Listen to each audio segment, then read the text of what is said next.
of the disease. With record COVID-related hospitalizations here and across the nation, the most important strategy that we're following is to make vaccinations, boosters, and masks as widely available and utilized as possible. Around the world, Omicron has moved through populations rapidly since it was first discovered less than a month ago, almost 5 weeks ago.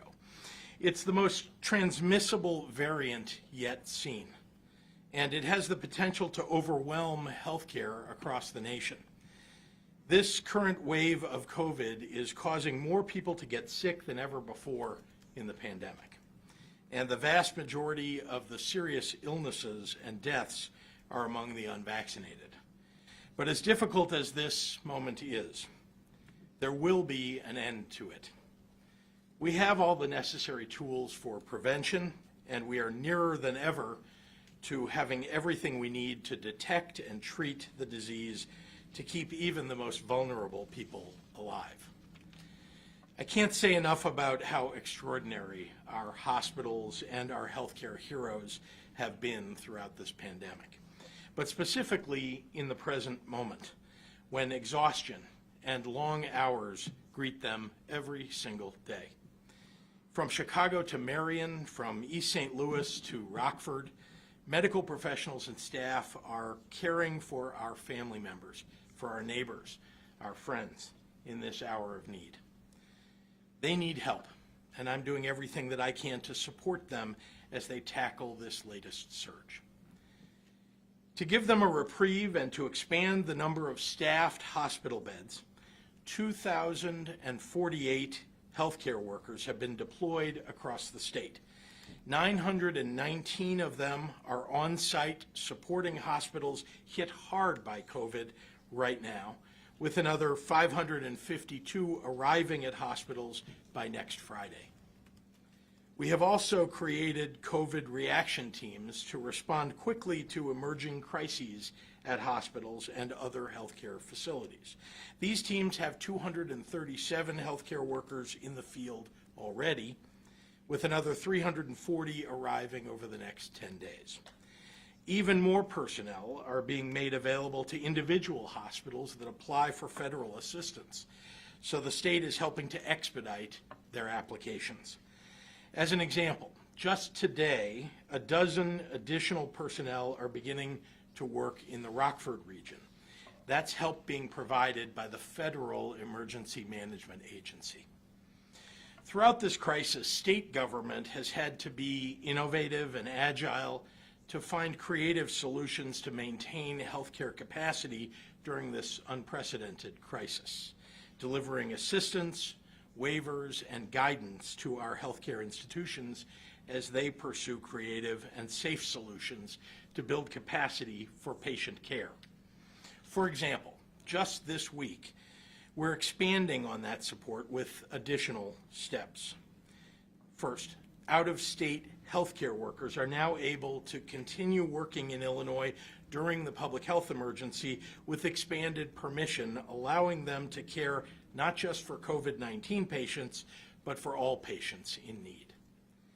Second, doctors who received their medical training in another country can now provide assistance to licensed physicians here in Illinois in a healthcare institution. And further alleviating the strain on the broader medical system, we are allowing out-of-state providers, including physicians and nurses and mental health providers, to provide telehealth services to individuals here in Illinois, if there was a pre-existing provider-patient relationship. With unprecedented numbers of patients being hospitalized, we must do all that we can to keep our healthcare workers and institutions operating and available to all who need medical assistance. I encourage everyone to help. The most important thing that you can do right now is to get vaccinated, get boosted, wear a mask to stop the spread. I also want to take a moment today to address our schools. The best place for kids right now is in the classroom. And I'm so pleased that hundreds of thousands of Chicago students are returning to school with their teachers. Health and safety must be our primary concerns for keeping schools from going remote. That's why since last year, my administration has been providing help to every school district in our state that needs it, obtaining vaccinations, masks, and testing. That's as true in Chicago as it is in the collar counties, as it is in central or southern Illinois. Children and teachers belong in schools, learning in a healthy environment. One of the sticking points toward resolving the standoff in Chicago was testing. There wasn't enough. So my staff and I worked night and day to find more tests, a scarce commodity everywhere in the nation, as you know. But Illinois came through. We have some real leaders here in Robert Ford at Abbott, and in President Tim Killeen, and in Ron Watkins, who leads the SHIELD testing program at U of I, who answered my call for 350,000 rapid tests that helped break the impasse. Parents, teachers, and students are very grateful. I was pleased to deliver these tests promptly on Monday so that they could take that issue off the table. I will continue to work with all districts throughout the state to provide what they need to keep schools safe and open. So far across Illinois, we've held 1,645 on-site vaccine clinics in schools and day camps, with another 350 more scheduled. We've provided 3.8 million masks for school staff and for students. We've completed more than 2 million tests in schools through the SHIELD program and sent more than 1 million rapid tests into school communities. Vaccinations, boosters, masks indoors, and testing are the key to keeping schools open and to maintaining safety standards for staff and students alike. I want to end my remarks today with a request to the more than 8 million Illinoisans who fully vaccinated. First, I want to say thank you. Second, if you have a friend, a relative, a coworker, or a neighbor who is hesitant about getting the vaccine, talk to them about your experience. This week, my administration launched our On the Fence campaign to publicly share the testimonials of Illinoisans who were initially vaccine hesitant, but are now fully vaccinated. Those stories are crucially important, but nothing makes a difference more than hearing directly from the people that you know. So I encourage you to start that conversation with people you know and love. But last but not least, fully vaccinated Illinoisans are eligible to get their free booster shot, which multiplies by 10 your protection from COVID hospitalization. You can find a booster location near you at vaccines.gov. Thank you, and now I want to turn it over to Dr. Ezike. Doctor.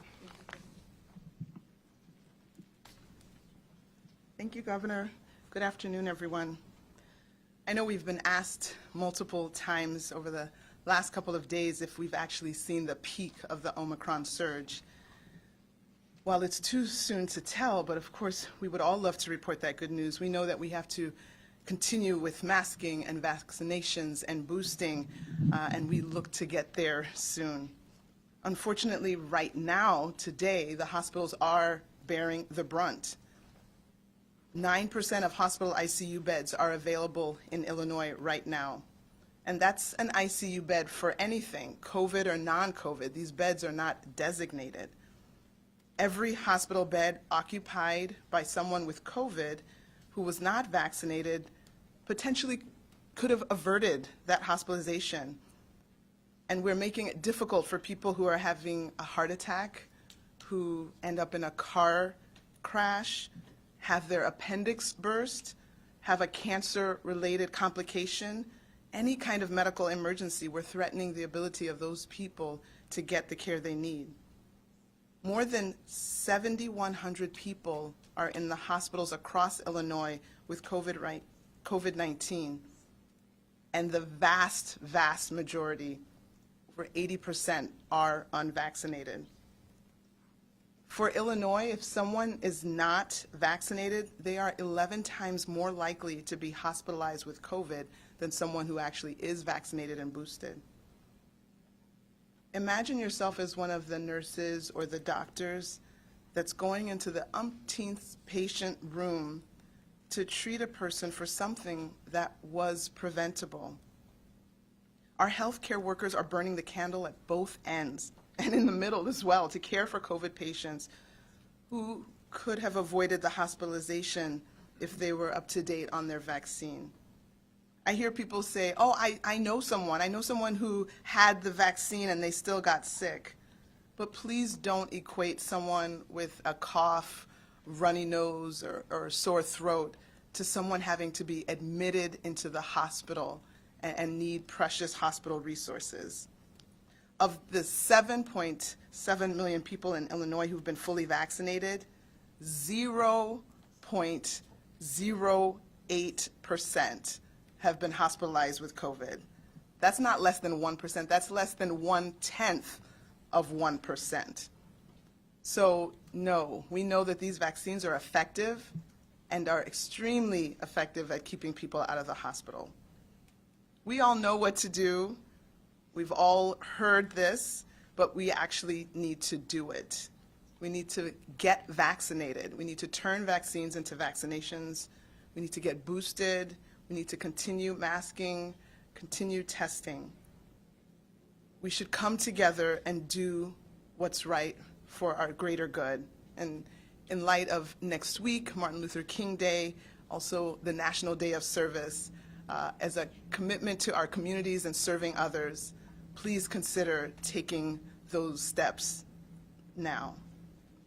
Now I'll summarize comments in Spanish. Buenas tardes. Nos han preguntado varias veces en los últimos días si hemos visto el pico del aumento de Omicron.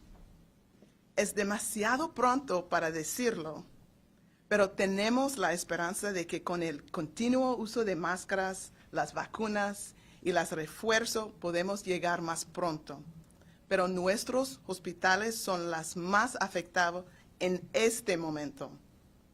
Solo el 9% de las camas en la unidad de cuidados intensivos en hospitales están disponibles.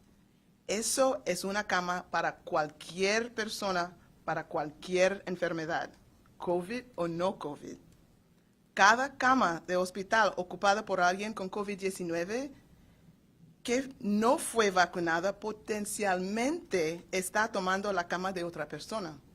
Alguien que tuvo un ataque cardíaco, un accidente automóvil, un revento de apéndice o otra emergencia médica.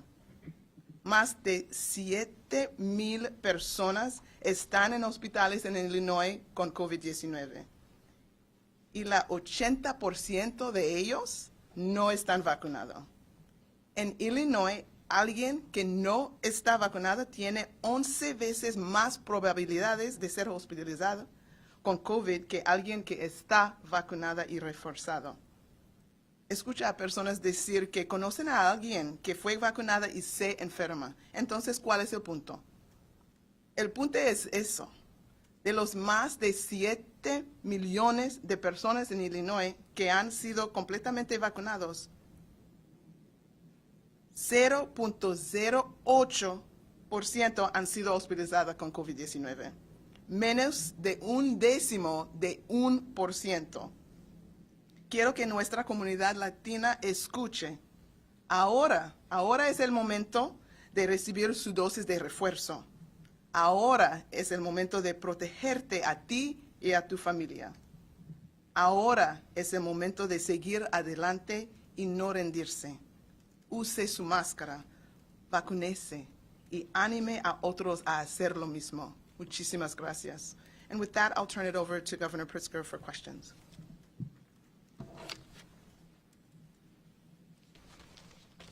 Thank you very much, Dr. Ezike, and happy to take questions from members of the media. I actually have a question for Dr. Ezike. Sure, of course. Okay, what do you look for? Why are we not able to say that we've seen the peak? Because the numbers do appear to be very slightly down. Yeah. What do you need for a peak? We we just want a consistent trend, you know? So I know in certain jurisdictions, they can tell you that in their hospitals, they've seen several days of a decline in the total number of COVIDs in the hospital. Statewide, over the last 24 hours, there was a small dip, but the 24 hours before there wasn't. So you really want to see a consistent decline. I will be the first to announce it when we can say that pretty confidently, crossing my fingers and toes, but I just don't want to get ahead of ourselves. We still need to make sure that we're doing the things that we need to do. And I haven't mentioned, but also we can prevent more admissions to the hospital by getting our flu shots. Just looked at the flu shot numbers, and we are only 20% vaccinated in the state of Illinois. That's lower than the national average. So that's another way that we can give a break to our healthcare workers. That's by getting our flu shot and trying to prevent a flu admission as well. What is the national average? I think it was like 23 or 24. So we were several points under. And Dr. Zika, since we're right there as Sure, well. sure. The governor was talking about the two different ways of helps on the way. Healthcare workers, 552 arriving by next Friday.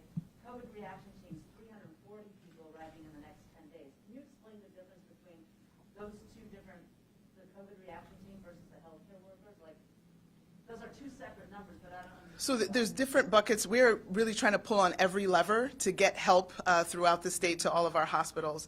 So there are federal teams that are coming on board that are providing assistance in specific hospitals. We also have multiple contracts to provide nursing staff and other medical staff to help supplant the loss of staff.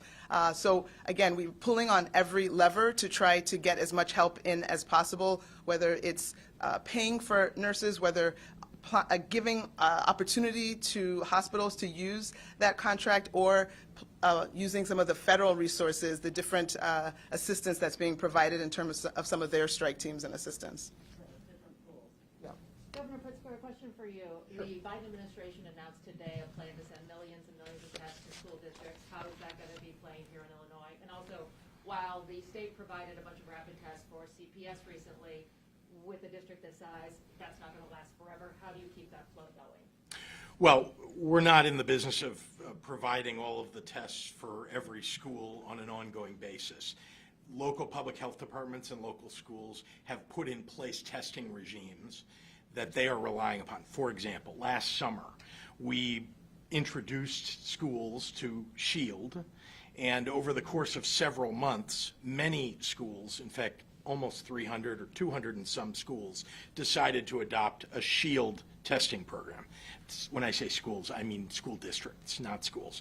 We have about 850 school districts in the state, so about 250 or more decided to put in SHIELD.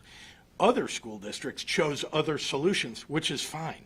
And then there are school districts that have needed more tests. They put in a small program, and then as there's been a surge, they need testing. And so we have a state stockpile that we try to continually replenish. Obviously, that's been more difficult over the last month or so.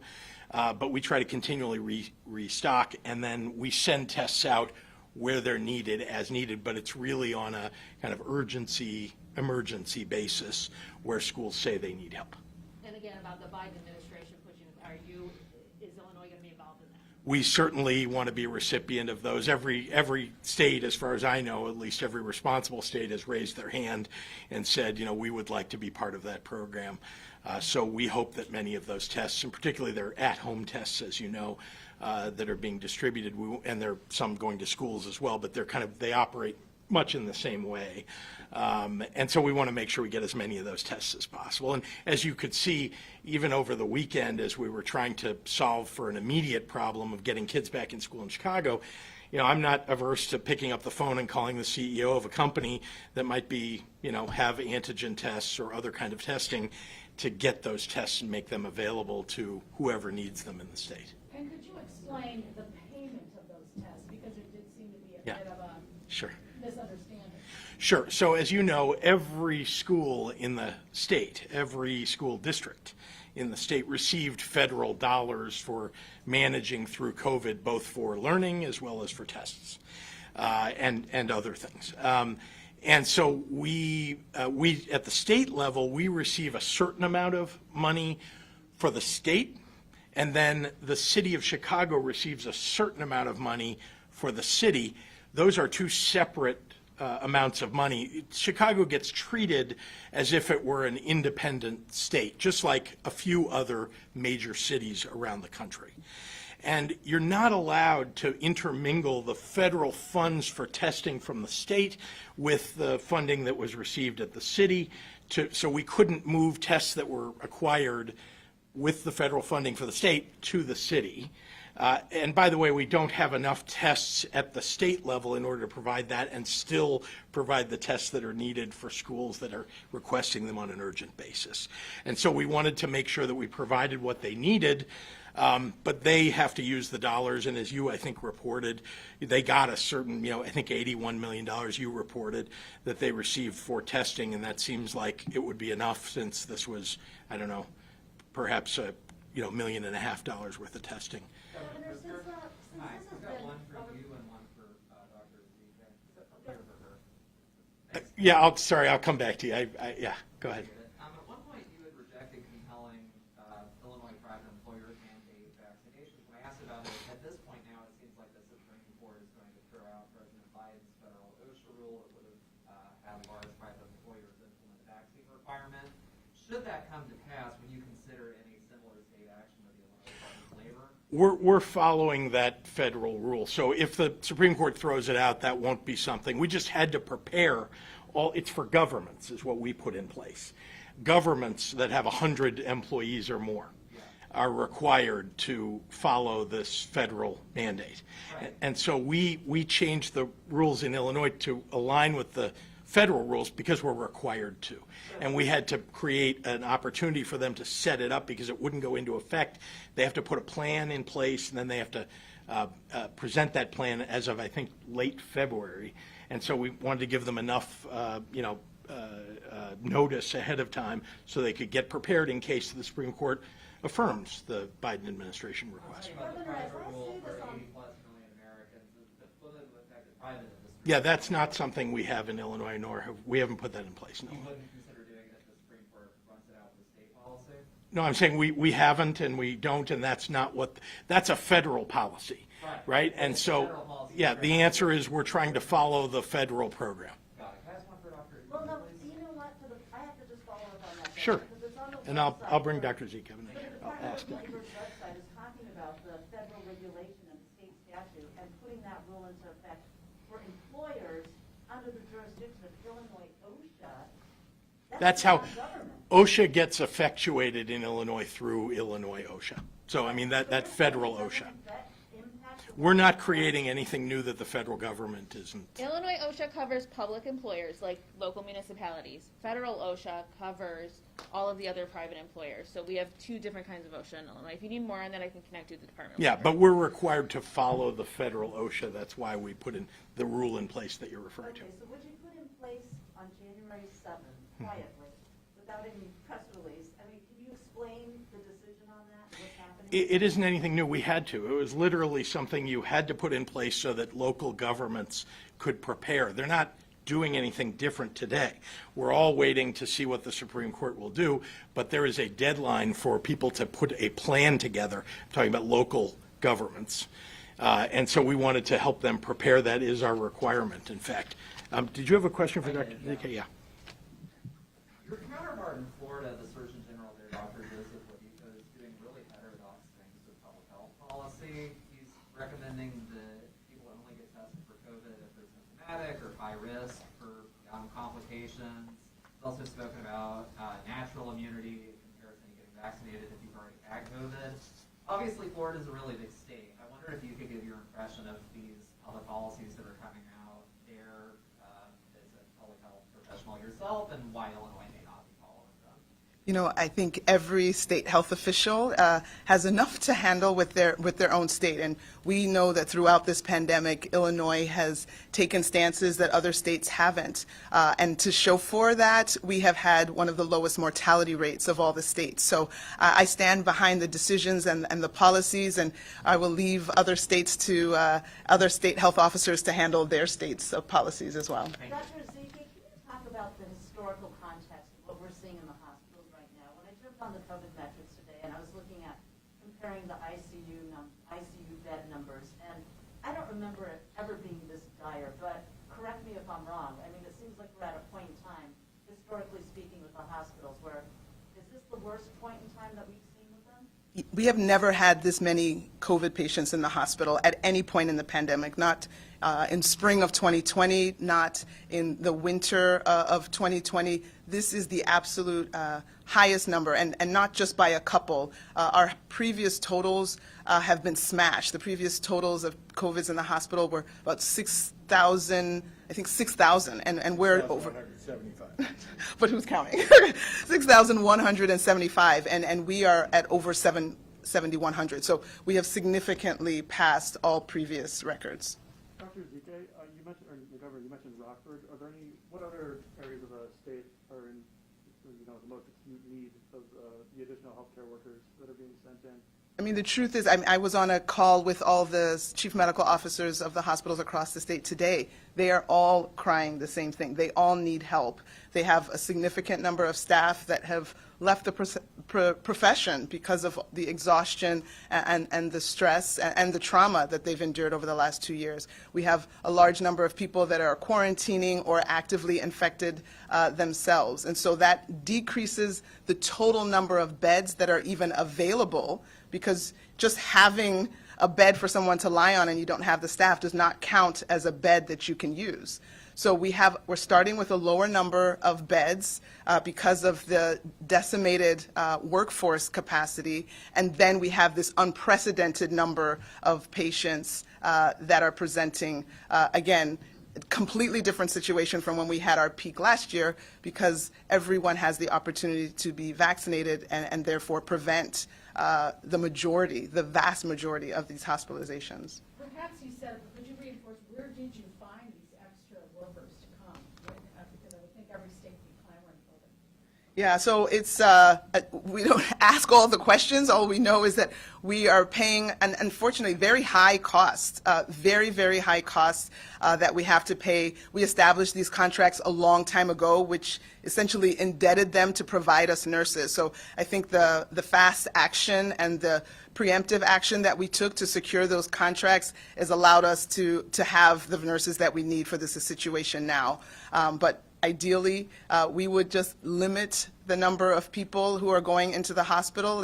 If 80% of those 7,000 COVID patients, if those hospitalizations could be averted, we would not have a situation that the hospital CEOs and CMOs would be decrying right now. And we would not need the surge staffing or the extra contract staffing or the FEMA teams on the ground. You know, there's been talk of just a healthcare collapse from a national perspective and what's happening in different areas. I'm curious, like, since you're talking about this, worst hospitalization situation,